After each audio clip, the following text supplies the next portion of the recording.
ప్రజలు ఎవరు కూడా దానికి ఒప్పుకోవడానికి సిద్ధంగా లేరు. నేను జూబ్లీహిల్స్ చదువుతున్నా, చాలా అండర్ కరెంట్ గా భారతీయ జనతా పార్టీ బాగుంది. కాకపోతే ఏంటంటే రెండు పార్టీలు ఏమో మరి డిపాజిట్ సంగతి పక్కన పెడితే 10% లోపు ఇస్తున్నాయి అన్ని సర్వేలు. డిపాజిట్ 16% డిపాజిట్ రావాలంటే 16% కాదు 2 అంకెల పర్సెంటేజ్ కూడా వచ్చేటట్టు కనిపించట్లేదు సర్వేల్లో. నేను 4-5 సర్వేలు చూశాను. 7%, 8% ఇస్తున్నారు.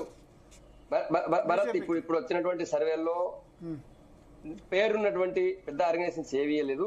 రెండు పార్టీలకు అనుబంధంగా ఉన్నటువంటి ఏజెన్సీలు రెండైతే ఆ పేరు ఆంధ్రప్రదేశ్ లో రెండు సర్వే ఏజెన్సీలు అయితే వాళ్ళకి పేరు లేదు, ఊరు లేదు, ఊరికి ఏదో పెట్టుకుని చేస్తున్నారు. ఇంకోటి వాళ్ళు 10 సంవత్సరాలు గవర్నమెంట్ లో ఉన్నారు, విపరీతంగా డబ్బు ఉంది వాళ్ళ దగ్గర. ఆ డబ్బుతో ఎట్లా చేసి గెలవాలని చెప్పి మీడియాని, సోషల్ మీడియాని, తర్వాత సర్వే ఏజెన్సీలని తీసుకొచ్చి ఏదో హంగామా చేసే ప్రయత్నం చేస్తున్నారు. ఇంకో గవర్నమెంట్ అయితే అది ఆయన వాళ్ళకి ఇప్పుడు ఈ జూబ్లీహిల్స్ సీట్ ఓడిపోతే వాళ్ళ గవర్నమెంట్ ఉంటుందా, ఫస్ట్ సీఎం సీట్ ఉంటుందా లేదా అని టెన్షన్ రేవంత్ రెడ్డి పట్టుకుంది. నెక్స్ట్ మా పరిస్థితి ఏంటంటే టెన్షన్ ఆయనకుంది. కాబట్టి ఆయన కూడా ఏదో పాకలాడుతున్నాడు.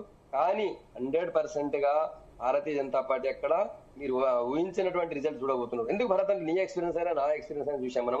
గత కొన్ని సంవత్సరాల నుంచి మన దగ్గర బై ఎలక్షన్ లో భారతీయ జనతా పార్టీ గెలుస్తూ వస్తుంది.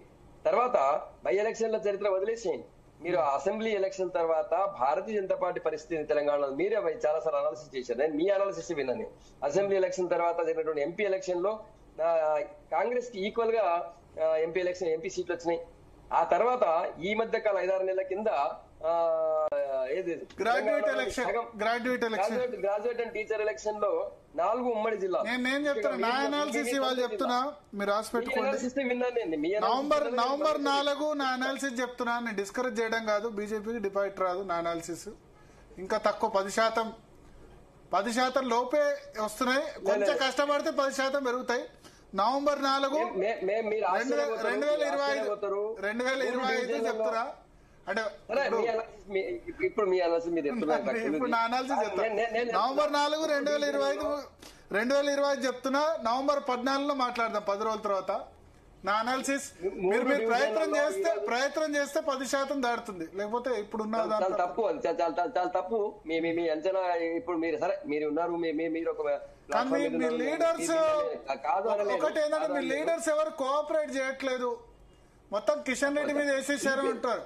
కిషన్ రెడ్డి ఇదే వాదన నాకు 2-3 అడిగారు నాకు మీడియా వాళ్ళు. అరే కిషన్ రెడ్డి సొంత కాన్సెన్స్ అది, ఆయన ఎంపీ అక్కడ, ఆయన కాకపోతే ఇంకెవరు ఉంటారు అక్కడ, ఆయన ఎంపీ ఆయన గెలుచుకోవాలని ఆయనకు ఉండదా? ఆయన వదిలేసి ఎక్కడికి పోతాడు? ఆయన బరోబర్ ఆయన కాన్సెన్సీ కాబట్టి ఆయన ప్రెస్టేజియస్ గా తీసుకున్నాడు. నా లోక్సభ కాన్సెన్సీ పరిధిలో ఒక అసెంబ్లీకి ఎలక్షన్ వచ్చినాయి కాబట్టి నేను ఉండాలనుకుంటాను. ఆయన బరోబర్ ఆయన కాన్సెన్సీ ఆయన ఎక్కడ ఆయన పని చేస్తాడు. ఆయన ఎక్కడికి కూడా పోకుండా అక్కడే ఉన్నాడు. ఎవరు ఆయన మీద వదిలేసిపోయినారు? మన డికే అరుణ గారు వచ్చారు, కొండా విశ్వేశ్వరరెడ్డి గారు అయితే షేక్పేటలోనే ఉంటున్నారు. ఇటు పోవట్లేదు, ఆయన డివిజన్ తీసుకున్నాడు, అక్కడే తిరుగుతున్నాడు. రేపు ఎల్లుండి నుంచి బండి సంజయ్ గారు పిలవట్లేదా? కిషన్ రెడ్డి మిగతా నేతల్ని పెద్దగా ఇన్వాల్వ్ కానివ్వట్లేదా? మరి ఎందుకు రారు? మరి కొండా విశ్వేశ్వరరెడ్డి గారు రావట్లేదు, అరవింద్ రాలేదు, బండి సంజయ్ యాక్టివ్ గా ఉండి ప్రచారం చేసిన వాళ్ళు ఇవాళ మణిపూర్ లో ఉన్నారు. బండి సంజయ్ మణిపూర్ లో సెంట్రల్ గవర్నమెంట్ ప్రోగ్రామ్, అది ప్రోగ్రామే ఆయన కోసం క్యాన్సిల్ చేసే పరిస్థితి కూడా లేదు. అక్కడ క్యాన్సిల్ చేసే పరిస్థితి లేదు. ఆయన నేను చెప్తాను కదా, ఎల్లుండి పొద్దుటి నుంచి ఇలా 9th ఈవినింగ్ వరకు బండి సంజయ్ గారు జూబ్లీహిల్స్ గల్లీలో ఉండబోతున్నారు. ఆల్రెడీ మాకు షెడ్యూల్ ఇచ్చారు. ఆయన ఆల్రెడీ ఇప్పుడు జూబ్లీహిల్స్ టీమ్ కి షెడ్యూల్ ఇచ్చారు. 6వ తేదీ ఉదయం నుంచి 9వ తేదీ సాయంత్రం వరకు, అంటే ప్రచారం ముగిసేంత వరకు ఆయన అక్కడే ఉండబోతున్నారు. మీకు ఇంతకంటే ఏం కాదు. ఆ రోజు నిజానికి ఆయన ఎక్కడో ఉన్నారు. నామినేషన్ రోజు కూడా ఆయన చాలా హడావుడిగా ఎక్కడ మీకు తెలుసది పోలీస్ కమెమరేషన్ డే ఉండే అక్కడ ఢిల్లీలో రాజ్నాథ్ సింగ్ గారితో పాల్గొని, కంపల్సరీ పాల్గొన్నారు రాజ్నాథ్ సింగ్ గారితో. కాబట్టి ఆయన పాల్గొని ఆ రోజు హడావుడిగా వచ్చి నామినేషన్ లో ఆ రోజు జాయిన్ అయ్యారు లాస్ట్ లో. మీరు లేదని ఎట్లా అంటారు? కొంతమంది ఎవరు ప్రచారం చేస్తున్నారు. బండి సంజయ్ ఇప్పుడు మిగతా బై ఎలక్షన్స్ ఎట్లా ప్రచారం చేశారు? దుబ్బాక, హుజురాబాద్, మునుగోడు ఎంపీ రాష్ట్ర అధ్యక్షుడు ఉండే. ఆయన సెంట్రల్ మినిస్టర్ కాదు అప్పుడు ఆయన సెంట్రల్ మినిస్టర్ కాదు అప్పుడు. అంటే మీరు చెప్పాలి, పిలుస్తలేరా, ఇన్వాల్వ్ కావద్దని చెప్పారా? సిటీ కదా 6వ తేదీ ఉదయం నుంచి జాయిన్ అవుతారని చెప్తున్నాను. ఒకవేళ 6వ తేదీ రోజు ఆయన జాయిన్ ప్రచారంలో రాకపోతే మీరు ఆ రోజు కామెంట్ చేయండి. లేకపోతే బండి సంజయ్ లేకపోతే ఈటెల రాజేందర్, అరవింద్ వీళ్ళు వచ్చేసరికి జరగాల్సిన నష్టం. ఈటెల రాజేంద్ర గారు గల్లీలో తిరుగుతున్నారు.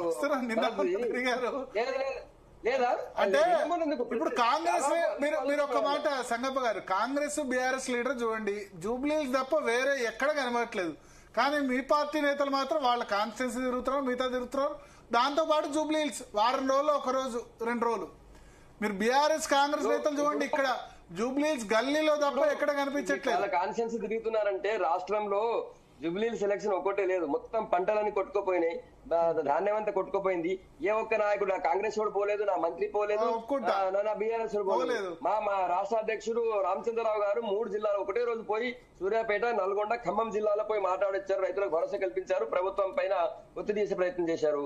మా ఏరెడ్డి మహేశ్వర్ రెడ్డి గారు జనగాం జిల్లాలో పోయి ఆయన రైతులతో మాట్లాడడం, వాళ్ళ ధైర్యం చెప్పి ప్రభుత్వంపై ఒత్తిడి తెచ్చారు. ఈ విధంగా ఎక్కడ అవకాశం ఇటు రాజధాని గారు కూడా రైతుల దగ్గర పోయి వచ్చారు. జూబ్లీహిల్స్ ఎన్నికతో పాటు రాష్ట్రంలో కూడా ప్రజలు ఉన్నారు భరత్ గారు. వాళ్ళ మీరు సీరియస్ గా అగ్రి, బట్ మీరు సీరియస్ గా లేరు చాలా మంది దీనిలో. ధర్మపురి అరవింద్ అయితే అసలు క్యాంపెయిన్ లో పాల్గొనలేదు ఇంతవరకు. ఎవరు? ధర్మపురి అరవింద్ క్యాంపెయిన్ లో ఒక్కరోజు కూడా రాలేదు ఇంతవరకు. అరవింద్ గారు వస్తారేమో. అరవింద్ గారు ఒక్కరి గురించి మాట్లాడితే మీకు మిగతా వచ్చిన మనుషులు కాదైంది, వాళ్ళ లీడర్లు కాదైంది. ఈటెల రాజేంద్ర గారు అన్నారు, వాళ్ళు రోజు తిరుగుతున్నారు. ఆయన కొండా విశ్వేశ్వరరెడ్డి గారు ఆయన కాన్ఫరెన్స్ లో యాక్సిడెంట్ జరిగితే యాక్సిడెంట్ వరకు పోయి మళ్ళీ సాయంత్రం వరకు వచ్చి షేక్పేట ఉన్నారు. ఆయన యాక్సిడెంట్ దగ్గర పోయి వచ్చారు, బస్ దగ్గరికి, మళ్ళీ వెంటనే పోయి షేక్పేట తిరుగుతున్నారు. డీకే అరుణ గారు కంటిన్యూగా ఇక్కడే ఉంటున్నారు. కాకపోతే ఏంటంటే వాళ్ళలాగా కొన్ని మీడియాలను టీఆర్ఎస్ వాళ్ళు పైసలతోని కాంగ్రెస్ వాళ్ళు భయపెట్టి మేనేజ్ చేస్తున్నారు. మాకు మీలాంటి కొన్ని న్యూట్రల్ మీడియాలు మాత్రమే మాకు హోప్ ఉన్నాయి, మాకున్న ఆధారం మీరే. మీ దగ్గర ఖచ్చితంగా రెగ్యులర్ గా వస్తున్నాయి. వీటిల వార్తలు చూసినా మీ దగ్గర, కొండ విశ్వేశ్వరరెడ్డి వార్తలు చూసినా జీటీవీలో నేను, కిషన్ రెడ్డి గారి రెగ్యులర్ గా వస్తున్నాయి, డీకే అరుణ గారి వస్తున్నాయి. మరి మీరు ఎందుకు ఇప్పుడు రేవంత్ రెడ్డి, కేటీఆర్ బ్రహ్మాండమైన ర్యాలీస్, రోజు రోడ్ షో చేస్తున్నారు, మీరు కూడా ప్రైమ్ టైమ్ లో చేయొచ్చు కదా, మేము లైవ్ ఇస్తాం. నిన్న 10,000 మందితోని 10,000 బైకులతోని నిన్న కిషన్ రెడ్డి గారు ర్యాలీ చేశారు. నాకు స్పేస్ దొరకలేదు మీడియాలో. వాస్తవం 10,000 బైకులు అండి. హైదరాబాద్ లో 10,000 బైకులు అంటే మామూలు. దాదాపు ఈ గల్లీలో మొత్తం ఎటు చూసినా కూడా సగం కాన్ఫరెన్స్ కవర్ అయిపోయింది. ఒకసారి కాంగ్రెస్ ఒపీనియన్ తీసుకుందాం. కాంగ్రెస్ నుంచి చరణ్